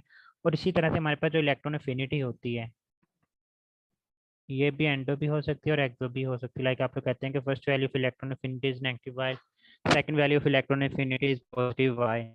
तो ये क्या है? ये हमारे पास एंडो और एक्सो दोनों। इसके अलावा इलेक्ट्रॉन एफिनिटी की फर्स्ट वैल्यू बी जो है वो हमारे पास पॉजिटिव में हो सकती है। लाइक नोबल गैसेज की तो जीरो आ जाती है। जो ग्रुप 2A के एलिमेंट्स होते हैं, ग्रुप 7 के एलिमेंट्स होते हैं, इनकी जो हमारे पास होती है वो पॉजिटिव में हमें इलेक्ट्रॉन एफिनिटीज वगैरह की वैल्यू जो है वो देखने को मिल रही होती हैं। तो ये बेसिकली इनके दरमियान डिफरेंसेस हैं जो आप लोगों को पता होने चाहिए कि कौन कौन सा पॉजिटिव होगा, कौन सा नेगेटिव होगा। आगे चलें। फॉर्मेशन क्या होती है सर? यार मैं आपको बताया कि ये सारे के सारे सिर्फ पॉइंट्स लिखवा रहा हूँ, बाकी इंथाल्पीज आगे पढ़नी है, हम लोग वहाँ पे जाके सारे के सारे देखते हैं। नहीं सर, मैं पूछ रहा हूँ फॉर्मेशन से मतलब क्या है ये किसी प्रोडक्ट खास की फॉर्मेशन? इंथाल्पी फॉर्मेशन जिसके अंदर हम लोग रिएक्टेंट्स को फिजिकल स्टेट में मिलाते हैं और उनसे वन मोलर प्रोडक्ट हासिल कर रहे होते हैं, तो इसको इंथाल्पी फॉर्मेशन बोलते हैं। लाइक हाइड्रोजन का गैसेस में लेना और ऑक्सीजन का गैसेस में लेना, इनको कंबाइन करके वाटर का बना देना, तो हमारे पास इंथाल्पी फॉर्मेशन अच्छा, नेक्स्ट आ जाता है सिस्टम बाउंड्री एंड सराउंडिंग। कहता है material use for test in laboratory, इसको हम लोग सिस्टम बोलते हैं। किसी भी जगह पे हम लोग किसी भी चीज़ को एग्जामाइन करें, लाइक अगर मेरे सामने मेरा लैपटॉप पड़ा है तो मैं लैपटॉप को एग्जामाइन कर रहा हूँ, तो ये मेरा लैपटॉप क्या है, वो मेरे पास क्या होगा, मेरा सिस्टम होगा। लेकिन इसके इर्द गिर्द जितनी भी चीज़ें पड़ी हैं ये सारी की सारी क्या होंगी, हमारे पास सराउंडिंग की कैटेगरी में आ रही होती हैं। तो कहता है portion of universe which is under studies called system and remaining portion of universe is called surrounding. और रियल और imaginary surface which separate the system from the surrounding, इसको हम लोग क्या बोलते हैं, इसको हम लोग जो है वो बाउंड्री का नाम दे रहे होते हैं। मतलब सिस्टम को सराउंडिंग से अलग करने वाली चीज़ जो है वो हमारे पास बाउंड्री कहलाती है। There is no boundary for the surrounding but there is always boundary for a system. Simple सी लाइन है। मतलब मैं कहता हूँ मेरे पास लैपटॉप है, तो ये जो लैपटॉप की वॉल्स वगैरह होंगी ये मेरे पास इसकी बाउंड्री आ जाती है। मतलब ये बाउंड्री है जो कि मेरे लैपटॉप को सराउंडिंग से अलग कर रही है। लेकिन सराउंडिंग की किसी भी किस्म की बाउंड्री नहीं होती। मतलब आप लोग ये नहीं कह सकते, मैं अगर कमरे के अंदर बैठा हूँ तो आप कहें कि जी जो कमरे की दीवारें हैं वो हमारे पास जो सराउंडिंग है इसकी बाउंड्री नहीं। मेरे पास कमरा भी सराउंडिंग है और इसके कमरे के बाहर जितनी भी जगह वो भी सारी की सारी सराउंडिंग ही होगी। तो सराउंडिंग के लिए बाउंड्री नहीं होती, लेकिन सिस्टम के लिए आप लोगों को लाजमी तौर पर वहाँ पे कोई ना कोई बाउंड्री जो है वो देखने को मिल रही होती है। नेक्स्ट सेकंड कहता है boundaries are part of surrounding. ये मैंने आपको शुरू की स्लाइड्स में भी क्लियर कर दिया था कि बाउंड्री इटसेल्फ जो है वो हमारे पास पार्ट ऑफ सराउंडिंग ही हमें देखने को मिलता है। मतलब एक सिस्टम टर्म होती है और एक सराउंडिंग होती है और एक बाउंड्री होती है। जो बाउंड्री है वो भी सराउंडिंग का ही पार्ट होती है हमारे पास। तो यहाँ तक सिस्टम बाउंड्री और सराउंडिंग के रिगार्डिंग आप लोगों को जो चीज़ें पता होनी चाहिए तो मैंने आप लोगों के साथ शेयर कर दी हैं। यहाँ तक क्लियर है, तो बताएं हम लोग आगे चलते हैं। Yes, sir, clear. कहते the colour of zinc and copper sulphate solution is.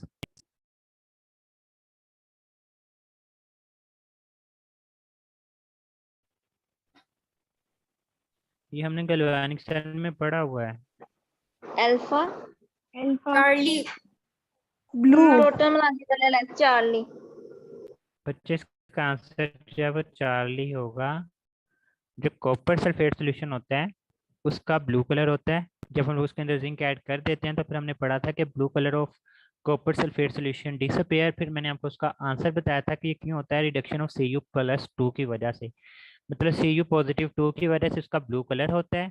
लेकिन जब वो रिड्यूस होना शुरू हो जाता है, Cu+2 कॉपर के अंदर कन्वर्ट होता है, तो हम लोग बोलते हैं कि यहाँ पे हमारे पास कलर उसका डिसअपियर हो जाता है, तो वो हमारे पास सोल्यूशन जो है वो कलरलेस होगा। तो यहाँ पे हमारे पास जो राइट ऑप्शन है वो कलरलेस आ जाएगा। नेक्स्ट देखें, कहता है burning of candle is. Spontaneous. Spontaneous. तो ये स्पॉन्टेनियस होगी। आल्दो हमें इसको जलाने के लिए एनर्जी देनी पड़ती है, लेकिन सिर्फ एक ही दफ़ा देनी पड़ती है, फिर बाद में खुद ही रिएक्शन प्रोसीड होता है। तो ये स्पॉन्टेनियस की कैटेगरी में जो है वो हमारे पास आ जाता है। नेक्स्ट देखिए स्टेट एंड स्टेट फंक्शन।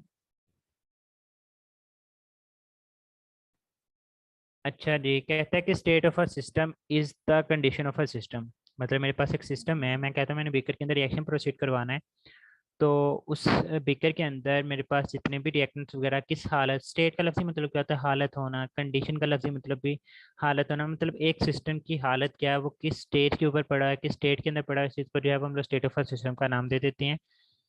कहता है description of a system before and after change is called state. Description मतलब वजाहत करना कि एक सिस्टम जो है उसकी चीज़ें, मतलब हम लोग कहते हैं कि मैंने एक रिएक्शन करवाना है, मैंने पानी को गर्म करना है, तो गर्म करने से पहले हमारे पास उस पानी का टेम्परेचर क्या होगा, वो उसकी स्टेट ऑफ सिस्टम कहलाती है। और फिर पानी को गर्म करने के बाद उसका टेम्परेचर क्या होगा, ये भी हमारे पास स्टेट ऑफ सिस्टम कहलाती है। लेकिन वो दो वैल्यूज होती हैं, आपकी बुक के अंदर भी लिखी हैं कि जब इनिशियल कंडीशन होती है, मतलब उसको टेम्परेचर देने से पहले जो उसकी हालत थी, टेम्परेचर कम था, तो वो मेरे पास T1 कहलाएगी इनिशियल कंडीशन। और फिर after any change the condition is called the final state. फिर मैं उसको गर्म करता हूँ, मैं नीचे से हीट दे देता हूँ, मैं उसको किसी भी किस्म की फॉर्म ऑफ एनर्जी प्रोवाइड करके उसको हीट कर रहा हूँ, मतलब किसी भी तरह से उसको हीट कर रहा हूँ। लेकिन उसकी स्टेट चेंज हो जाती है, तो स्टेट चेंज होने के बाद हम लोग इसको बोलते हैं कि हमारे पास अब क्या कहला रही है, हम लोग इसको फाइनल स्टेट का नाम दे रहे होते हैं।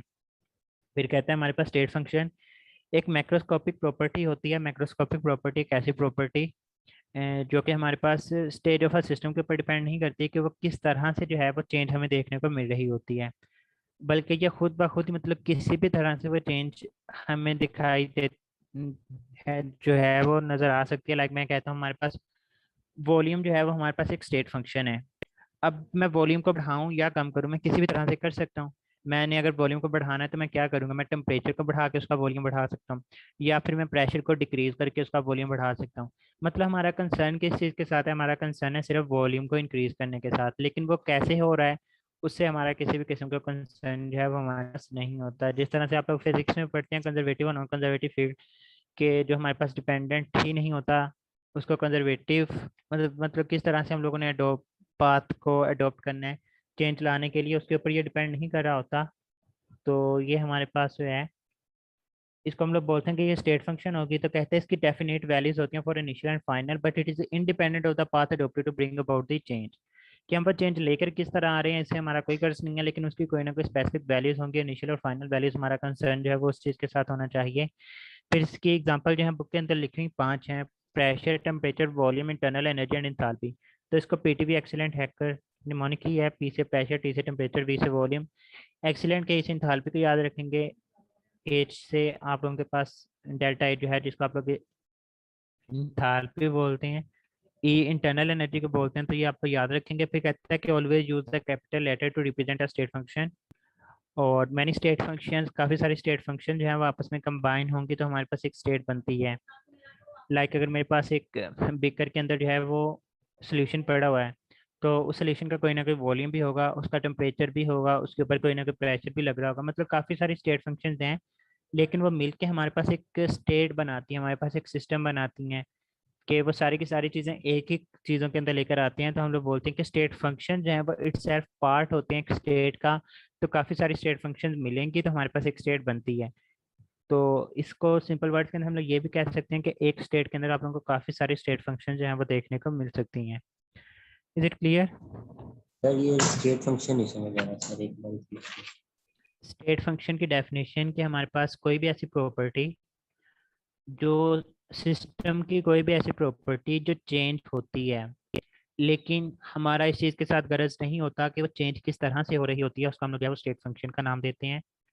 मतलब वॉल्यूम चेंज हो सकता है, प्रेशर चेंज हो सकता है, टेम्परेचर चेंज हो सकता है, इसी तरह से उसकी इंटरनल एनर्जी चेंज हो सकती है, उसकी इंथैल्पी चेंज हो सकती है, उसकी गिब्स एनर्जी चेंज हो सकती है। तो ये सारी की सारी चीज़ें मतलब जो चेंज हो सकती हैं, लेकिन कुछ स्पेसिफिक वे नहीं होता उनको चेंज करने का, वो किसी भी तरह से चेंज की जा सकती हैं, उनको हम लोग जो है वो स्टेट फंक्शन का नाम दे रहे होते हैं। सर जी सर एंट्रोपी और जो गिब्स एनर्जी है ये स्टेट फंक्शन नहीं है? गिब्स एनर्जी भी स्टेट फंक्शन ही है, और लेकिन वो एंट्रोपी? सिलेबस एंट्रोपी भी है। लेकिन फिर कह रहा हूँ कि मैंने ये सिर्फ जो पीटी एक्सीलेंट है का लिखा, ये बुक के अंदर जो चीज़ें हैं ना हमारी बुक के अंदर यूनिट के अंदर, वो मैंने लिखी हैं। गिब्स एनर्जी और एंट्रोपी ये दोनों की दोनों हमारे पास स्टेट फंक्शन ही हैं। सर ये सिर्फ वॉल्यूम जो है वो स्टेट फंक्शन है या change in volume state function है? डेल्टा वी या अकेला V? Delta V state function होता है, वी अकेला नहीं होता। हम लोग बात ही फाइनल और इनिशियल की करते हैं। Yes sir. मतलब आप लोग यहाँ पे टर्म्स डेल्टा पी ही पढ़ेंगे, डेल्टा एच ही पढ़ेंगे। एंट्रोपी के लिए डेल एस का वर्ड इस्तेमाल कर लेते हैं, डेल्टा टी हम लोग पढ़ते हैं, डेल्टा वी पढ़ते हैं। तो ये सारे के सारे हमारे पास जो है वो स्टेट फंक्शन की एग्जांपल के अंदर जो है वो हमारे पास आ रही होती हैं। कहता है which of following is not a state function? Work. तो यहाँ पे हमारे पास जो है वो वर्क आ जाएगा।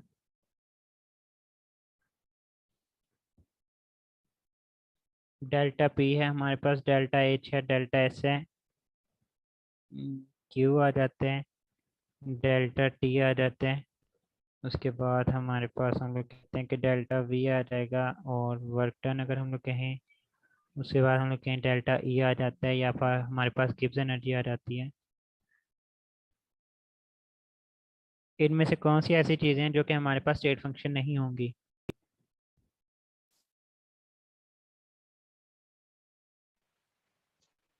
चार्ज और वर्क। चार्ज कौन सा है इसमें से? Sir Q. Q Q heat है ना, हीट है। हीट और वर्क। जी, delta P pressure, delta H enthalpy, delta S entropy का बोला जाता है, delta T temperature, del V volume, del internal energy और साथ में गिब्स एनर्जी। ये सारी की सारी आप लोगों के सामने मैंने लिखी हुई हैं।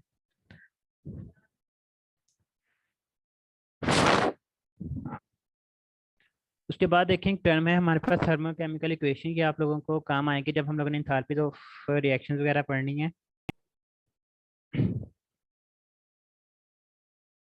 तो यहाँ पे देखें कहता है कि जो थर्मोकेमिकल इक्वेशन होती है it express the heat evolve और एब्जॉर्ब ड्यूरिंग द रिएक्शन। एक रिएक्शन के दौरान हमारे पास हीट इवॉल्व होती है या फिर absorb होती है, इसको हम लोग जो है वो थर्मोकेमिकल इक्वेशन का नाम देते हैं। इसके नोटेबल फीचर जो है वो आप लोगों को कौन कौन से देखने को मिल सकते हैं। बच्चे याद रखिएगा जब भी आपने थर्मोकेमिकल इक्वेशन लिखनी होती है ना, मतलब हम लोग जब भी आगे जाके पढ़ते हैं रिएक्शंस वगैरह, तो उनके अंदर हम लोग फिजिकल स्टेट्स को लाजमी तौर पे मेंशन कर रहे होंगे।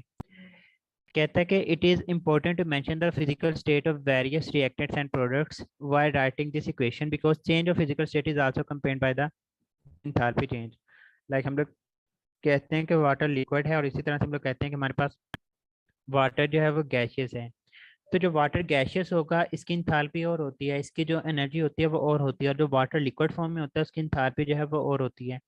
तो कहते हैं आपके पास जितने भी रिएक्टेंट्स और प्रोडक्ट्स होते हैं उनके साथ हमें उनकी फिजिकल स्टेट्स का बताना जरूरी होता है कि हमारे पास इस वक्त रिएक्टेंट जो है वो किस फिजिकल स्टेट में पड़ा हुआ है। तो अगर हम लोग वहाँ पे वो लिखेंगे तो हमें पता लगेगा कि हमारे पास हम लोग किस इंथैल्पी की जो है वो बेसिकली वहाँ पे बात कर रहे होते हैं। तो सबसे पहला पॉइंट यही आ जाता है। फिर कहता है the coefficient of various substance of the chemical equation represent the number of their respective moles. Like अगर मैं कहता हूँ कि 2:2 है हमारे पास प्लस O2, तो ये मिलके 2:2 बनाते हैं। तो कोफिशिएंट इसमें क्या है, 2:2 का जो 2 ये हमारे पास कोफिशिएंट है, इसी तरह से O2 के साथ 1 है, ये इसका कोफिशिएंट है, वाटर के साथ 2 है। तो ये इनके नंबर ऑफ मोल्स को जो है वो रिप्रेजेंट करें, मतलब हाइड्रोजन के यहाँ पे 2 मोल्स हैं, ऑक्सीजन का 1 मोल है और वाटर के जो है वो हमारे पास 2 मोल्स होंगे।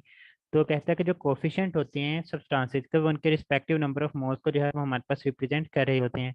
फिर थर्ड पॉइंट कहते हैं case the coefficients are multiplied or divided by the same number the enthalpy value must be multiplied or divided by the same number. Like अगर मैं कहता हूँ कि हमारे पास 2H2 प्लस O2 ये मिलके हमारे पास 2H2 बनाते हैं। और सपोज करें मैं कहता हूँ कि इसकी जो डेल्टा H की वैल्यू है वो हमारे पास -285 है, सपोज कर लें।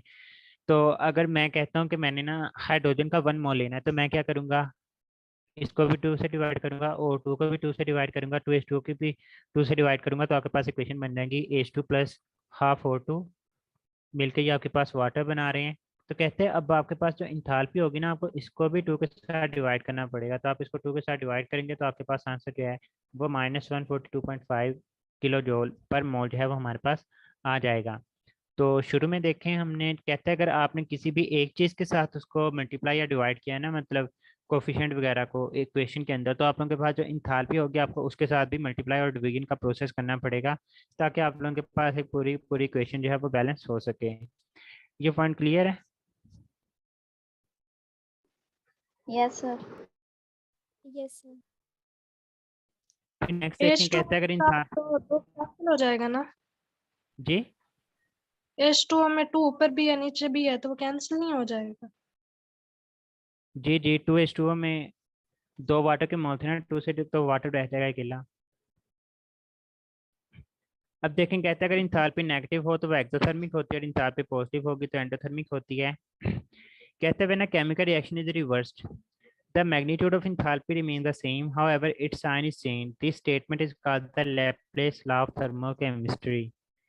इसका मतलब क्या, अगर मैं कहता हूँ हमारे पास 2H2 प्लस O2 मिलकर वाटर बनाते हैं और इंथैल्पी जो है वो -285.5 है, फिर मैं वाटर को डिकम्पोज करता हूँ H2 प्लस O2 में, तो उसकी इंथैल्पी जो है वो +285.5 है। मतलब केमिकल रिएक्शन को रिवर्स किया तो जो मैग्नीट्यूड ऑफ इंथैल्पी थी ना दोनों केसेस में 285 ही है, मतलब इंथैल्पी का जो मैग्नीट्यूड है वो सेम रहेगा, सिर्फ उनके जो साइंस होंगे वो हमारे पास चेंज हो जाएंगे। पहले जब हमने कंबाइन किया तो वो -285 था, लेकिन जब हम लोग इसको ब्रेक करें तो वो +285 आ जाएगा। इस चीज़ को जो है हम लोग लैप्लेस लॉ ऑफ थर्मोकेमिस्ट्री का नाम दे रहे होते हैं। Is it clear? लास्ट जो लिखी हुई है वो क्या है? अगर डेल्टा एच की वैल्यू कहता है नेगेटिव होगी तो ये एक्सोथर्मिक प्रोसेस होगा, और अगर डेल्टा एच की वैल्यू पॉजिटिव होगी तो ये एंडोथर्मिक प्रोसेस होगा। Okay sir. उसके बाद हमारे पास इंटरनल एनर्जी आ जाता है। कहता है the sum of kinetic energy as well as potential energy of the system, इसको हम लोग जो है वो इंटरनल एनर्जी का नाम देते हैं। जो काइनेटिक एनर्जी होती है ये translational, rotation, vibration, motion of particles होती है, मतलब ये मोशन से रिलेटेड होती है। जबकि जो पोटेंशियल एनर्जी होती है कहते हैं it accounts for all the attractive forces present in the system. अब इस अट्रैक्टिव फोर्सेस के अंदर तमाम की तमाम टाइप्स ऑफ बॉन्ड्स, उसके अंदर आयनिक बॉन्ड आ जाता है, कोवलेंट बॉन्ड आ जाता है, अट्रैक्टिव फोर्सेस या रिपल्सिव फोर्सेस, और उसके बाद कहते हैं उसके अंदर वंडरवाल फोर्सेस भी आ जाती है, मीन टू से इंटरमोलेकुलर फोर्सेस। तो जो पोटेंशियल एनर्जी है वो दोनों फोर्सेस का सम होगी, इंटरमोलेकुलर फोर्सेस भी और इंट्रामोलेकुलर फोर्सेस दोनों का जो है वो हमेशा, मतलब जो काइनेटिक एनर्जी है वो रिलेट होती है मोशन के साथ, और जो पोटेंशियल एनर्जी होती है वो रिलेट होती है अट्रैक्टिव फोर्सेस के साथ, कि हमारे पास जो मॉलिक्यूल्स हैं उनके दरमियान किस तरह के फोर्स ऑफ अट्रैक्शन जो है वो हमारे पास मौजूद होती हैं। इंटरनल एनर्जी भी कहते हैं स्टेट फंक्शन होती है, and it depends upon the initial and final values of the system.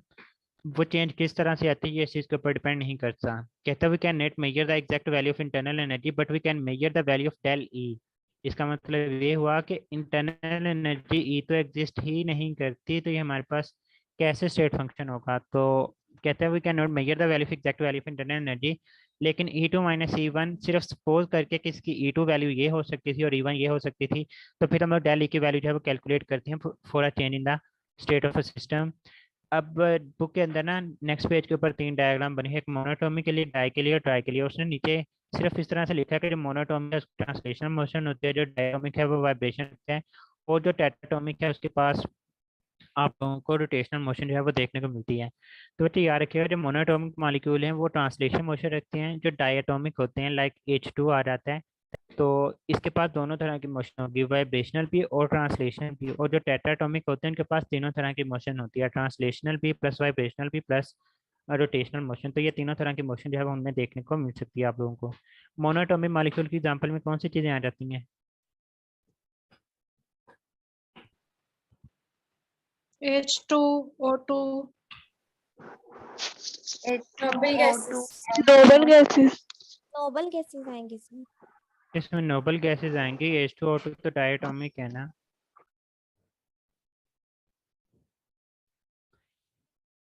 इसका स्क्रीनशॉट ले लें, इसमें सिर्फ डेफिनेशन ही हैं, इसके अलावा कंसेप्ट वगैरह कोई नहीं है। सिर्फ जो डायग्राम के अंदर 3 चीज़ें थी जो आप लोगों से पूछी जा सकती थी वो मैंने आपको बता दी है, इन्हें देख लीजिएगा।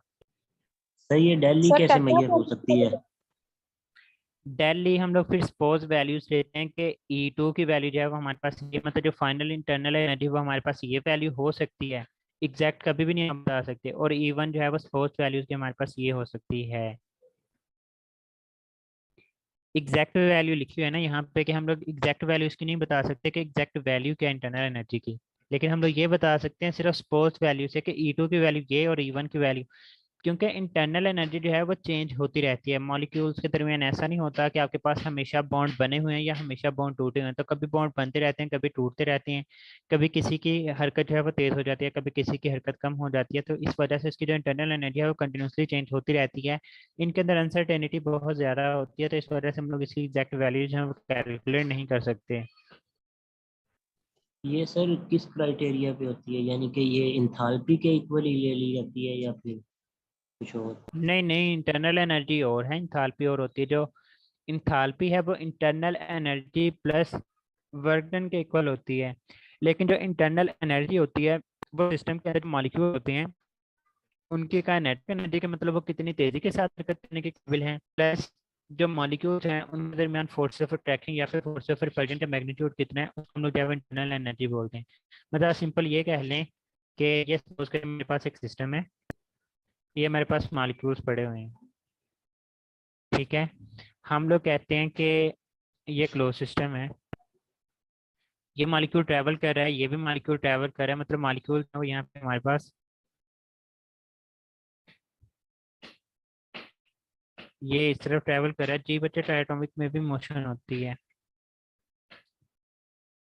अच्छा यहाँ पे देखें हमारे पास क्या है कि ये मोशन कर रहे हैं, मीटर से इसकी काइनेटिक एनर्जी आपको देखने को मिल रही है, प्लस इनके दरमियान फोर्स ऑफ अट्रैक्शन भी आप लोगों को देखने को मिल सकती है। तो ये क्या है, ये पोटेंशियल एनर्जी है। तो ये kinetic energy plus potential energy का अगर आप लोग सम ले लेते हैं तो इसको हम लोग क्या बोलेंगे, इसको हम लोग जो बोलेंगे, इसको हम लोग जो है वो इंटरनल एनर्जी बोल देंगे। लेकिन यही जो गैस के मॉलिक्यूल्स हैं ये जाके कंटेनर की वाल के साथ जाके टकराएं और वहां पे जाके प्रेशर एक्सर्ट करना शुरू कर दें, मतलब कोई ना कोई वर्क डन करना शुरू कर दें, तो हमारे पास इंटरनल एनर्जी तो हो रही है पहले के साथ, लेकिन जब ये वॉल के साथ टकराएंगी वर्क डन करेंगी तो फिर हम लोग बोलेंगे कि internal energy plus work done, इन दोनों का जो सम होगा वो हमारे पास किस चीज़ के इक्वल होगा, इसको हम लोग बोलते हैं कि हमारे पास इंथैल्पी होती है। Is it clear?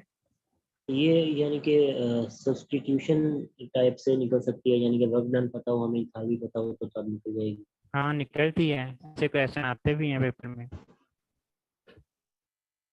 वैसे ये एक्सपेरिमेंटली फिर कैसे होगी, या एक अंदाजा लगा लिया जाता है कि इतने % इनकी एनर्जी इंक्रीज हो गई है पर मॉलिक्यूल, तो फिर इस हिसाब से ऐसा हो जाएगा।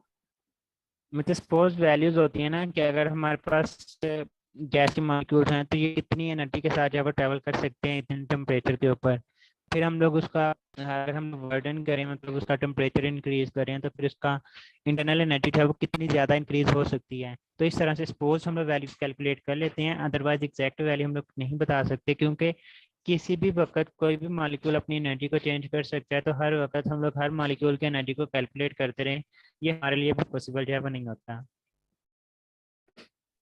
ओके। अच्छा, उसके बाद वर्क और हीट आ जाता है। कहते हैं हमारे पास स्टेट फंक्शन नहीं होते क्योंकि ये प्रॉपर्टी ऑफ सिस्टम नहीं होते, लेकिन सिर्फ एक वे होता है एनर्जी ट्रांसफर करने का। डेफिनेशन ये इनकी कहता है heat is the amount of energy जो कि फ्लो करती है across the boundary of a system during a change in state. को रिप्रेजेंट किया जाता है क्यू के साथ। जो वर्क है वो प्रोडक्ट होता है फोर्स और डिस्प्लेसमेंट का। आप लोग जिसके अंदर W equal to F dot D पढ़ते हैं, और अगर डॉट खत्म करना हो तो FT cos थीटा आप लोग पढ़े होते हैं। लेकिन कहते हैं केमिस्ट्री के अंदर या फिर थर्मल केमिस्ट्री के अंदर हम लोग जो वर्क डन है वो हम लोग प्रेशर वॉल्यूम वर्क इस्तेमाल करते हैं, क्योंकि हम लोगों ने ऊपर से कंटेनर जो है वो बंद किया होता है। तो वहाँ पे हम लोग प्रेशर एक्सर्ट करते हैं, गैस के मॉलिक्यूल या फिर लिक्विड के मॉलिक्यूल जब उनके साथ आकर टकराते हैं तो प्रेशर एक्सर्ट होता है, तो हम लोग वहाँ पे प्रेशर वॉल्यूम वर्क इस्तेमाल करे होते हैं। और इसको रिप्रेजेंट हम लोग करे होते हैं W के साथ। इसका जो ऐसा यूनिट होता है वो जॉल होता है। कहता है W is equal to P del V, और अगर हमारे पास डेल्टा V की वैल्यू 0 होगी तो work done will also be equal to 0। तो ये हमारे पास आप लोगों ने बात याद रखनी कि अगर डेल बी की वैल्यू कब 0 होती है, जब हमारे पास सॉलिड और लिक्विड की बात होती है। तो फिर आप लोगों के पास जो वर्क डन होगा वो भी 0 हो जाएगा। ये सिंपल बुक की लाइन है, डेफिनेशन है, इनके अंदर कंसेप्ट कोई नहीं है। MCQs यहाँ से जिस तरह के पूछे जाते हैं वो अगली स्लाइड के ऊपर आप लोगों के लिए मैंने रखे हुए हैं, इसका स्क्रीनशॉट ले लें, फिर आगे हम लोग चलते हैं।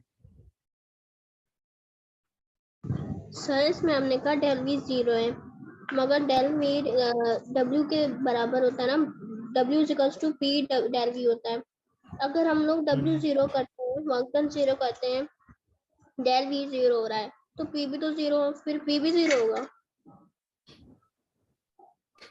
प्रेशर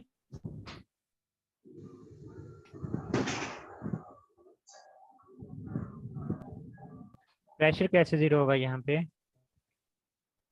प्रेशर की कोई ना कोई वैल्यू होती है, लेकिन डेल वी को अगर 0 कर देंगे तो P की चाहे जो सी मर्जी वैल्यू हो तो आपके पास आंसर 0 ही आएगा। इस वजह से वर्क 0 होगा, प्रेशर की वैल्यू 0 नहीं होती।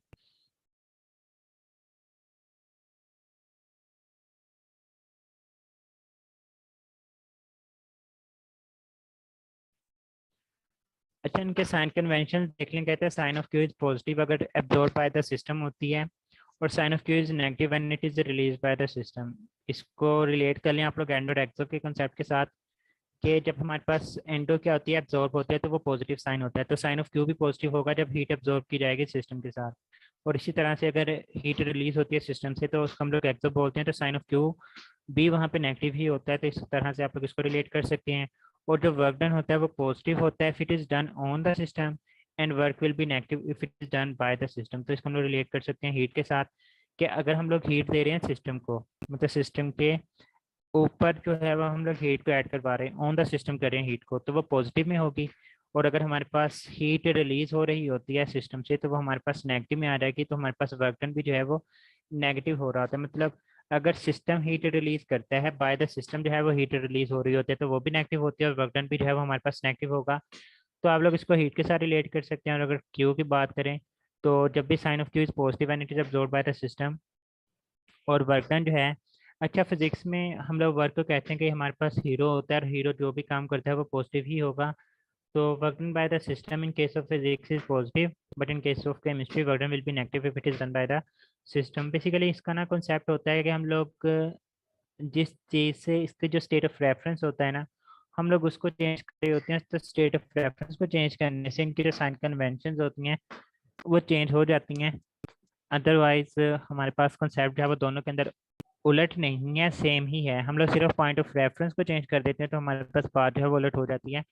बस याद इतना सा रख लें कि अगर हमारे पास फिजिक्स की बात करेंगे तो वर्क जो सिस्टम होगा वो हीरो होगा, और जब सिस्टम कोई काम करता है मतलब work done by the system होगा फिजिक्स में, वो हमारे पास पॉजिटिव होगा, और अगर work done on the system होगा तो वो नेगेटिव होगा। और केमिस्ट्री के अंदर ये वाली चीज़ है वो आप लोगों के पास उलट हो जाएगी।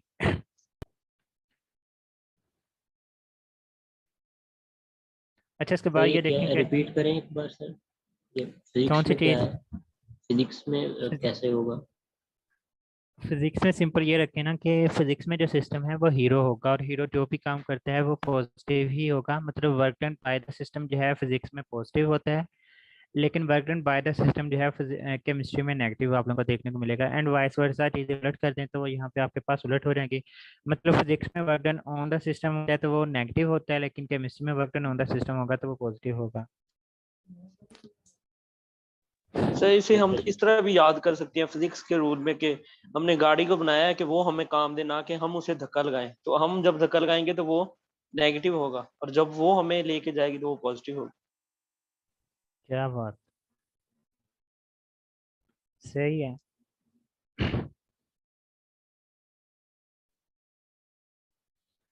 अच्छा, इनके आंसर करें। 1 joule is equal to alpha alpha beta बच्चे वो 1 कैलोरी होती है 4 बीटा।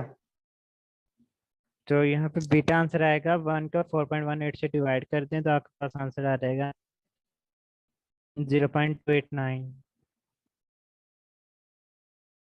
वो 1 जॉल होता है, सॉरी 1 कैलोरी होती है 4.18 जॉल के इक्वल। तो अगर 1 जॉल कैलकुलेट करना है तो 4.18 को उधर जाके डिवाइड कर दें तो आगे पास 0.289 आ जाएगा। कहते थे energy of reactant is not equal to energy of product, this loss of energy is in the form of.